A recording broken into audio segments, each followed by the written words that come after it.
This week on Gay Matinee, Toy Story 3. In 3D! It's all free! Gay Matinee, where we go to the free movies on Tuesday and we come here and dish about it based on what we think. Hell yeah! On a scale of 1 to 10, how was the movie? I'd give it a 10. It was pure enjoyment. I even loved it the second time. I think this is something that you could watch over and over again, especially if you have kids and they'll do that in that loop. I thought the movie was very entertaining and had a lot of layers and textures to it beyond the usual Disney stuff. Because Toy Story began as a Pixar, it had its own style and its own look. And I think ever since Disney took it over, there was the potential for Toy Story franchise to sort of dilute itself. But I'm afraid to admit, or I am pleasantly surprised that the quality is still very high. Don't sue us, Mickey. It's just an opinion. So, in your opinion, how did it compare to the previous? One was great, and I definitely kept up that same level. Quite frankly, I don't remember 2, but I hear it was good.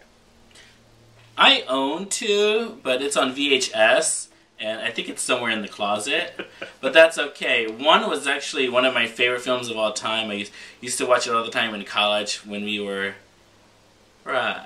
How did Toy Story in 3D compared to other 3D films that you've seen lately? It's great that 3D movies have kind of calmed down, and it's nice because it just gives it that little extra bit of punch or depth. And we've gone beyond the days of when they have to like throw something at you every 5 minutes to justify that it was like something new. The animation itself was really visually punchy and vibrant, and I thought it was crisp, and I think it made the idea, the fantasy of having your toys come to life seem more real and interesting. In your opinion, was the plot effective? Did it draw in the viewer?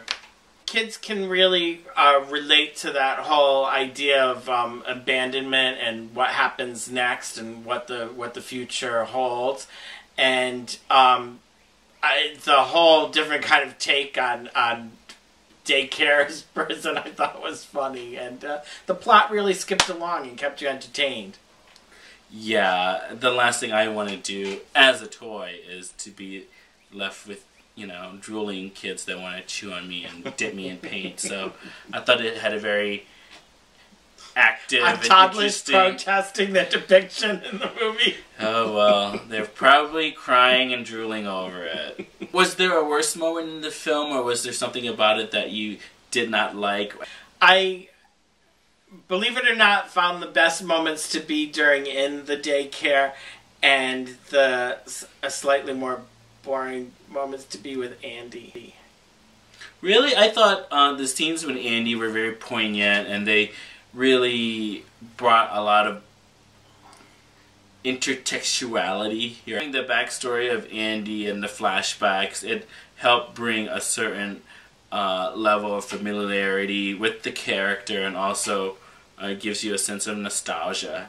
We can't talk about acting in terms of who sucked and who didn't. I disagree. I thought that it was a all-star ensemble cast, and I thought they all worked really well together, and a lot of the characters who played the toys were really great. Mrs. Potato Head and really who was she? All of them. If you could change one thing about the movie, what would it be? I wonder where Andy's dad is. Ooh. As much as I liked the 3D and how it enhanced the animation and gave it a more realistic view, I actually miss having things thrown at me. And now it's time for our weekly segment, Did It Make Robert Cry? I have to admit, I did tear up at the scene where all the toys were heading straight for the incinerator, and they all thought they were going to die, and they were clutching each other's hands, and there was tense music, and it was like... So join us next time as we review the movies for It's All Free! Yay! Matinee! Hell yeah!